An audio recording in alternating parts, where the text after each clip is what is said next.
क्या भारत के युवकों ने इतिहास रच दिया? क्या लगातार चल रहे छात्र आंदोलन के बाद आखिरकार केंद्रीय शिक्षा मंत्री धर्मेंद्र प्रधान ने इस्तीफा दे दिया? और अब सबसे बड़ा सवाल, क्या क्या सिर्फ मंत्री बदलने से शिक्षा व्यवस्था बदल जाएगी? आज की इस वीडियो में हम पूरे घटनाक्रम को शुरुआत से अंत तक समझाएंगे। आंदोलन क्यों शुरू हुआ, इस्तीफे तक बात कैसे पहुंची और नए शिक्षा मंत्री कौन बने और आगे छात्रों की सबसे बड़ी मांग क्या है। वीडियो को अंत तक जरूर देखिए, क्योंकि आखिर में हम बताएंगे कि इस पूरे मामले के असर लाखों छात्रों पर क्यों पड़ रहा है।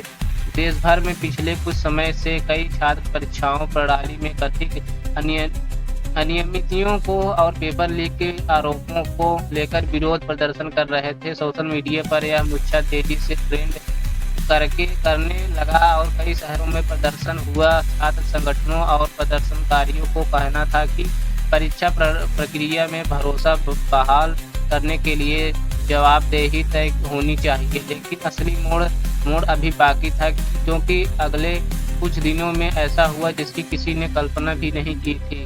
लगातार बढ़ते दबाव के बीच केंद्रीय शिक्षा मंत्री धर्मेंद्र प्रधान ने अपने पद से इस्तीफा दे दिया, जिसके बाद राष्ट्रपति ने इस्तीफा स्वीकार किया और प्रहलाद जोशी को शिक्षा मंत्रालय की अतिरिक्त जिम्मेदारी सौंप दी।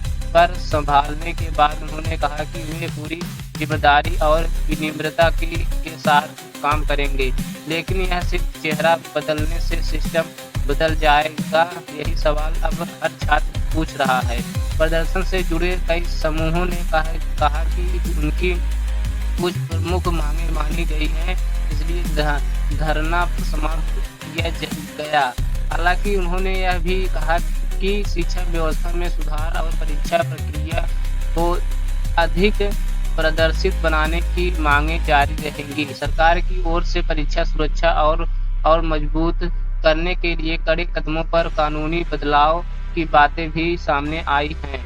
अब सबसे बड़ा सवाल, क्या आने वाली परीक्षाओं में छात्रों को भरोसा वापस लौट पाएगा? यह मामला केवल एक मंत्री के इस्तीफे तक सीमित नहीं है। इसने परीक्षा व्यवस्था, युवकों के भरोसे और जिम्मेदारी पर राष्ट्रीय स्तर पर बहस छेड़ दी है। आने वाले दिनों में सबकी नज़र इस बात पर रहेगी कि नए शिक्षा मंत्री क्यों फैसले लेते हैं और जिन सुधारों की घोषणा की गई है वो जमीन पर कितनी जल्दी और कितने प्रभावित तरह चालू होते हैं।